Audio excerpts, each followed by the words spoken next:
Welcome everyone to Ring the Bell. This is Diaz. Paloma Star. And today we have a special guest from WWE Ring. Well, once, I'm the interdimensional she-ro, Moxie Mollie.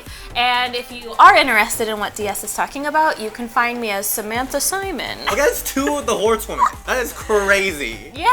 Oh Don't downplay it. That is pretty awesome. It's awesome. I am extremely blessed. I was lucky. I was in the right place at the right time. But I honestly don't remember being in the ring. What? Like, I remember walking down, and then I remember us like losing and me like grabbing my tag partner and walking back. But I don't remember anything in the ring. Did you get a bank statement or? I did not take the pin, so I'm technically undefeated in You the are. WWE. You were better than Ronda Rousey. Yeah. Yeah, you're basically Maria Menounos. Undefeated! Alright, so let's jump right into Raw. This week's Raw was in Madison Square Garden. Let's talk about this huge match. 4 Horsewomen tag match. A huge deal. It is. It is. I kind of almost wish, like, man, there's so much talent in the ring, spread it out. But it was kind of cool to see the dynamic of the 4 horsewomen going against each other. There was a promo package that aired right before the match. It was a really good video because last week when Bayley turned heel and then she was talking about like, hey, I'm still a same person, I was just very loyal.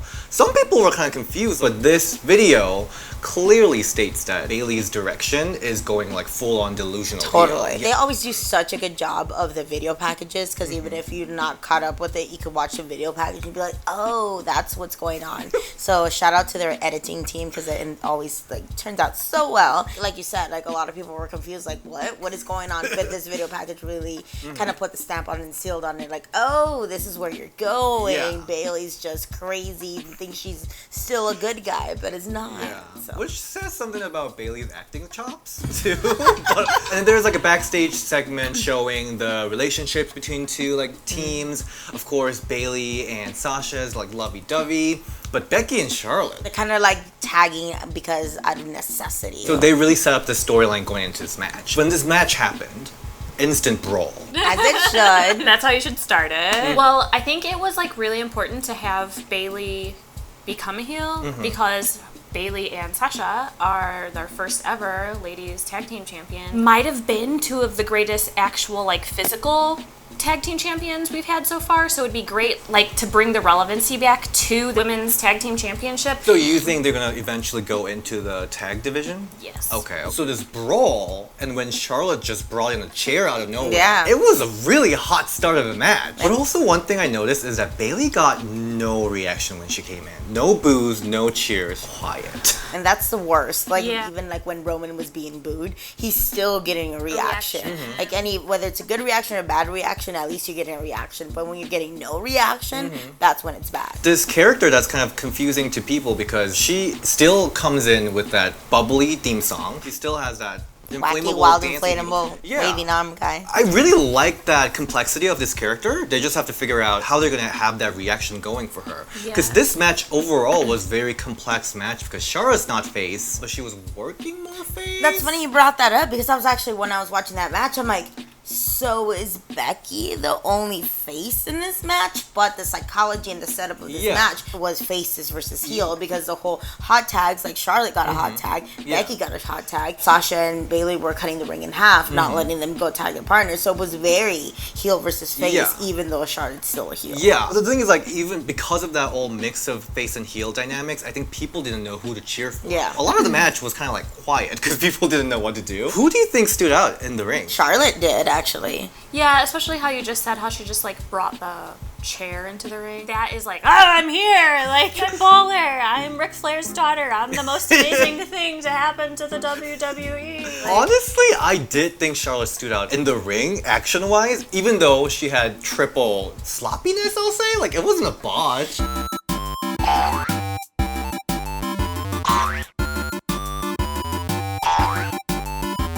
That moonsault that she hit didn't even hit her. It was like this much space. You can't even see my arm because that's how much space it was on it. There was that much distance on it. I guess that just kind of like goes to her athleticism that she could hit the moonsault and land on her feet. Yeah. But whenever it's your move, like you should hit that. The moonsault didn't hit, the big boot didn't Yeah. hit. I think it was about kind of like an angle Yeah, issue too. A lot of timing too. Yeah, and the baseball slide. I don't know what happened with that. Bayley was somewhere else when that was happening. Yeah. I think it's more like timing issues. Timing issues. But other than that, Charlotte was so impressive in the ring. Whenever she was doing the moves, she was working the crowd. She made each kick really get in there. Definitely intensity there, and I think that's what almost Bayley is missing, is being more intense and like, as opposed to, like you said, just like a surface level character. Yeah. So I hope it brings it out her more being this delusional face. But I enjoyed the match. I did. It was way better than I thought it was gonna be, because I was like, oh, I don't know how this is gonna work out. Bayley was really trying. She was even trying that Flair walk. But like nobody was reacting, so I was like, I was embarrassed. She was definitely working heel here. They don't really know, because you saw her turn heel and then she comes out with all these bright colors. Like how we were saying, like it was, you weren't sure what Charlotte was going to be. I felt it was very much like you have Becky that's the face, that like is definitely the face.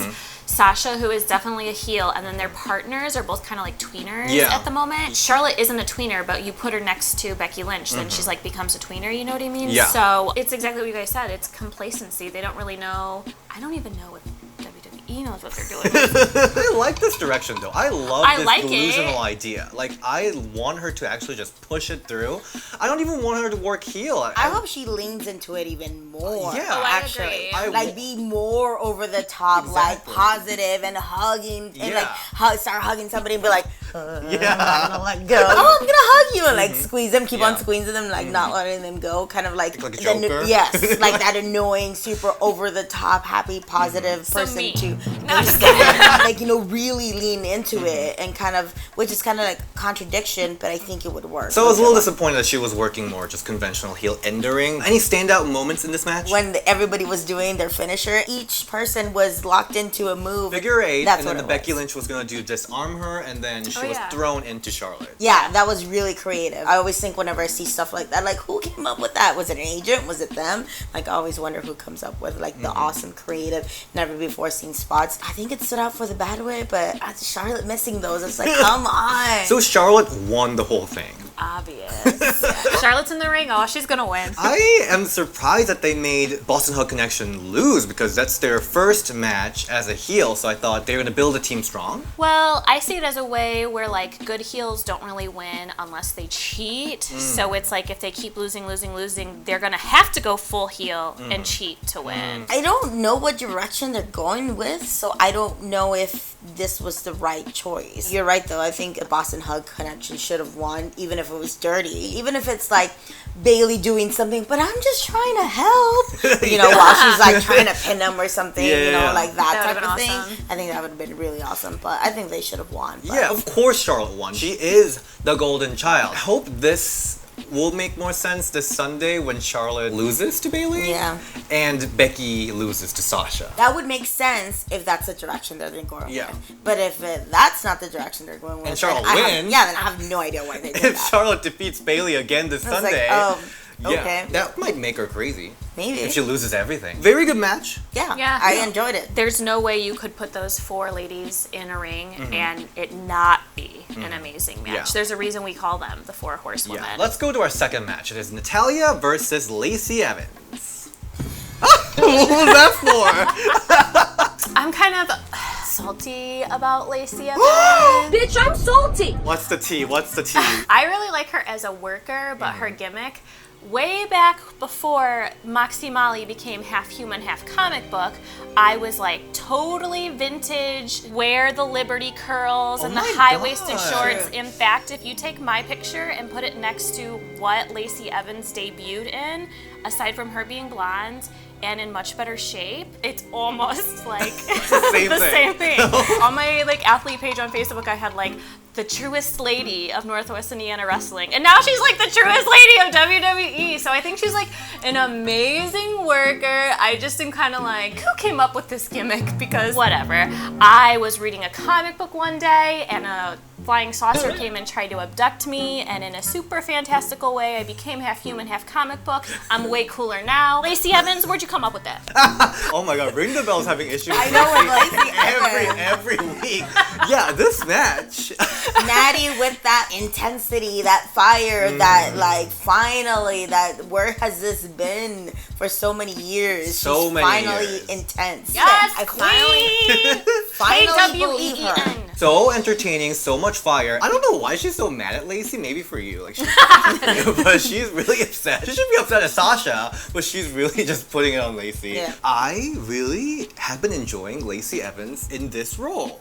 Oh yeah, give her credit where credit is due. She's like good. She's good at what she does. She's a very like technically she knows what she's doing. She's not so bad at promos. She's not so bad at even like social media presence and everything like that. I just want to know where she got her gimmick. Her moves are great. She had that really cool neck breaker outside, moonsault, of course, jumping elbow, all very impressive. And she had that creative spots that she's been keep coming up with. Now she used that ring skirt. I'm totally gonna steal that. I'm stealing that for you and be like, this is for Moxie. So I'm stealing her move. That was so good. I know, I really enjoyed that. I almost wish that this would have happened first and then the whole last storyline that she did would have happened second. That would have been great. I think it would have been better for her building her up this way as opposed to like, let's just push her to the moon and then work her down. Like if she would have started this way and then maybe worked her way up, it would have been better. But she's definitely improving. There was some CM Punk chants going around.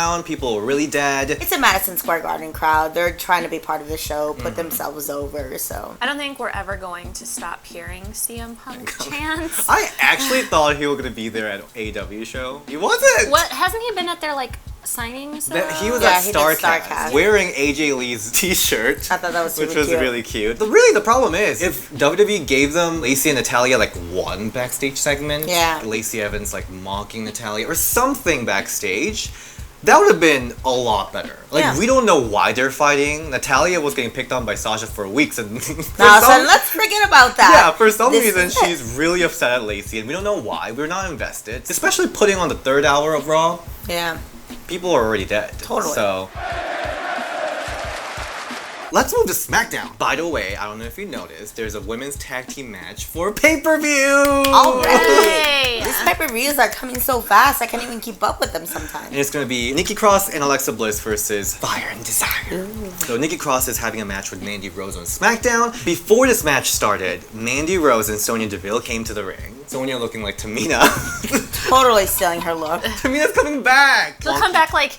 in 80s garb or something. Nothing in leather or anything black. Remember when she used to wear like huge like flower prints? Yes! I hate it. I don't want that to come Yeah, that was really bad. So Mandy Rose cut a weird ass promo saying that I'm hot and you're fugly. Like, it was like, what? This is the women's revolution going on. I thought we are way past that. Come on. I don't even know how to say this without seeming like a hater, but like I don't necessarily like most of the storylines Mandy has been in. She can do more than what she has been served, like the one where she was trying to make Naomi jealous. Yeah. Like that was silly. We're like way past that. We don't need Mean Girls. We don't need to like go back to 1999 with Lindsay Lohan. Like this has all been played out before. I just want to watch like good female wrestling. You know, so I don't have issue with the Mean Girls type storyline. I think it's fine if it's done entertaining way, but it was just straight up, I'm pretty and you're ugly. Yeah, I think this all just stemmed from the match last week whenever Mandy Rose just said, you'll never look like me. And I'm like, oh, okay. I didn't think she wanted to, but all right. If there is some kind of storyline saying that, oh, Mandy Rose is doing this to play mind games,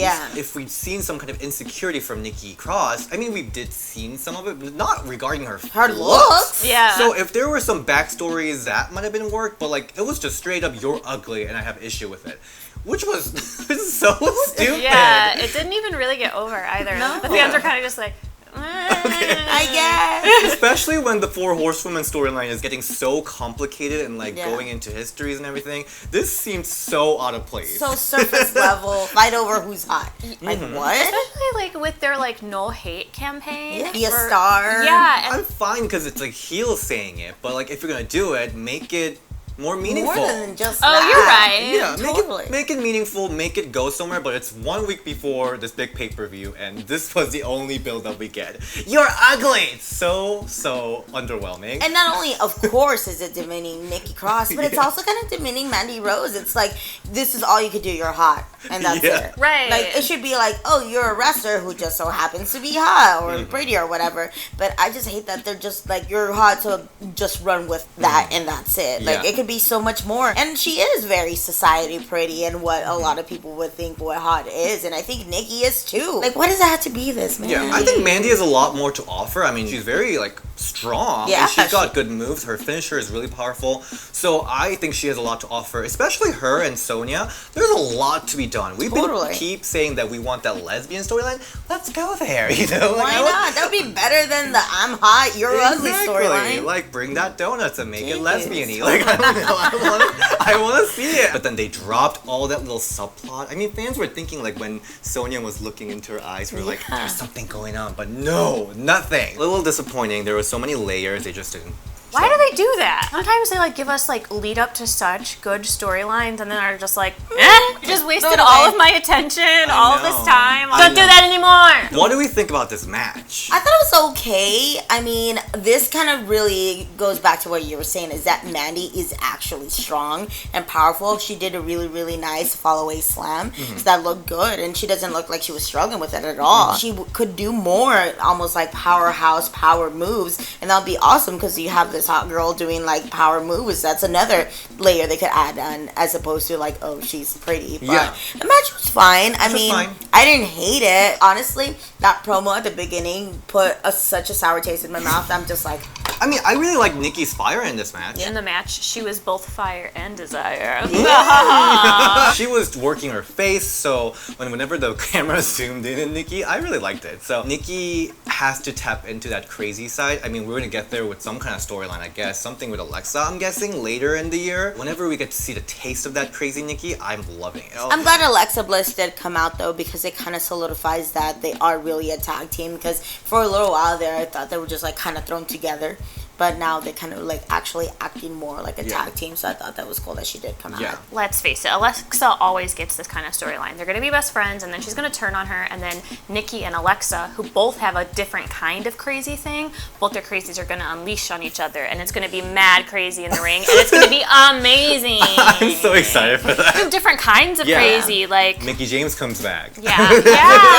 Alicia Fox comes back. Yes. Moving on to Bayley and Ember Moon situation. So they were talking in backstage. They're not in front of the pink makeup stuff anymore. So glad. Ember Moon was like, what happened to you? And Bayley was like, I'm the same person, and I did this for the SmackDown Women's Championship. You are kind of right. SmackDown Championship is so like second tier. Yes, basically like US Championship. What do you think about this segment? It was good. I still don't believe Bayley anytime she has a backstage segment, honestly.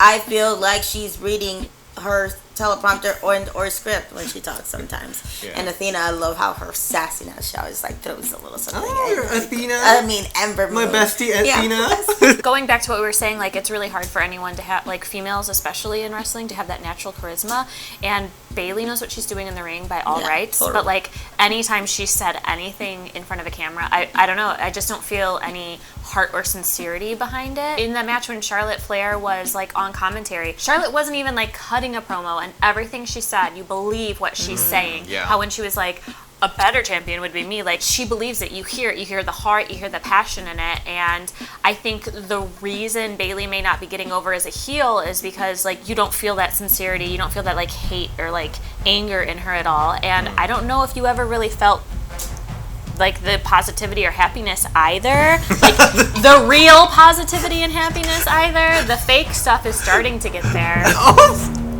I mean, you did wrestle her. Ember Moon versus Bayley started out super hot. I think this is like the trend of women's wrestling lately in WWE. They start really hard. Bayley just went at Ember outside of the ring. Yeah, I think the trend with like the ladies' matches of like coming in hot is like because we're grabbing your attention. I can do without popcorn for 14 minutes or however long it's going to be. Like, I think it's needed, especially like how hot they're coming in. Like their moves are just amazing. I like their whole outside spots that they were doing. That definitely some intensity there. So I hope we see more of that from Bayley. And I actually think this match was better than the match they had in SummerSlam. For sure. Yeah. For sure. I will say though, during this match, my attention was getting thrown to Ember Moon. She's the one that like demands attention and like kind of takes over the ring. Like even if you didn't know, like for example, like a casual fan was watching this, I think your eye is automatically drawn to Ember Moon. Yeah. She's athletic. AF. She's amazing. I always knew she was going to get signed, so I'm glad to see her getting a little bit more time, but I just really want them to, just go for it. As cliche as it is, like Ember Moon, like she's got the it factor. Like even if she's not wrestling, if you see her just like walking around, you want to know more about her. You want to know what she's doing, what she's talking about. Everything she does is sincere, like be it heel or babyface. When we were like watching it, I was just like, oh, it's over. Like I wanted to see more cool stuff from Ember Moon. She's everything about her. I adore her. I mean, this match was pretty short. Yeah. But Ember, every move that she hit, it was crisp. It was well delivered. I guess the only thing is WWE really needs to find a great character for her. Yeah, because that's for true. now, she's all over the place. She is a freaking wolf. Yeah, just go for it. Like that's what makes. Is she a She-Dom. werewolf? Is she like a nerdy one? Is she? What is she? Give it to her. Go for it. Just give it to her. I think what we were talking about earlier about like bringing people from NXT to the main roster, and like it's like heartbreaking because you don't necessarily see them as much as you saw them as NXT. I think Ember Moon is like a huge example of that. Like she was like so amazing and everybody wanted her, and she came up and now it's kind of like, what do we do with her? Like, Oh my god, speaking of that, Asuka. Please go subscribe to Asuka's new YouTube channel. Really? Is it amazing? Well, no, it's kind of sad because she has nothing to do on the show, so she's now making like a little game room in her little apartment, and she's playing games. She's so talented. Damn, what a waste of talent. Let's quickly talk about last weekend's NXT UK TakeOver. Toni Storm versus Kaylee Ray. there's not words. You know what's really funny? So the crowd was kind of dead for this match because all the other matches were like 30, 40 minutes. Commentary was like, people are lost of words, people are stunned. And I'm like, are they, or are they just kind of tired? Good way of twisting it though. I think this match really kind of sums up how much women's wrestling has changed over the years. If you show this match to somebody who was watching it back in like 01 even, be completely different.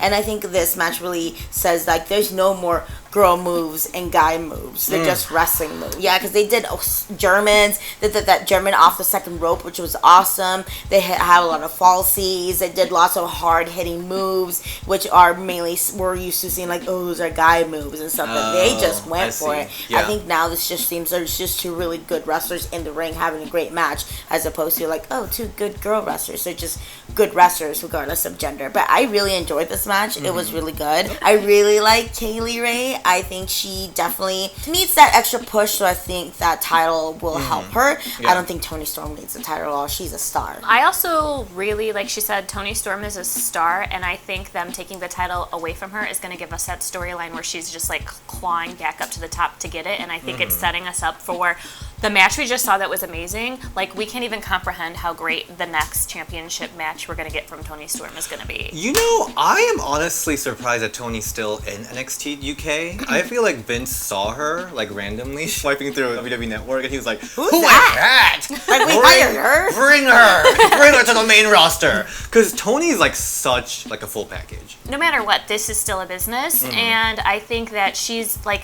without her, NXT UK is starting to get more components that can carry it, but she's carried it on her back. She like, has. they needed her there. I think they're taking the title off of her to give other people chances. I think she's going to have a really great run one more time, but we're going to see her. Before this time next year, she's going to be in the main Okay, roster. because there are a lot of new talents coming into NXT UK, and Jeannie's my favorite, but Viper, Hyper Niven, so a lot of talents there, so I like that they're showing more. Shaking it up some. Rhea Ripley is now in NXT. Yeah.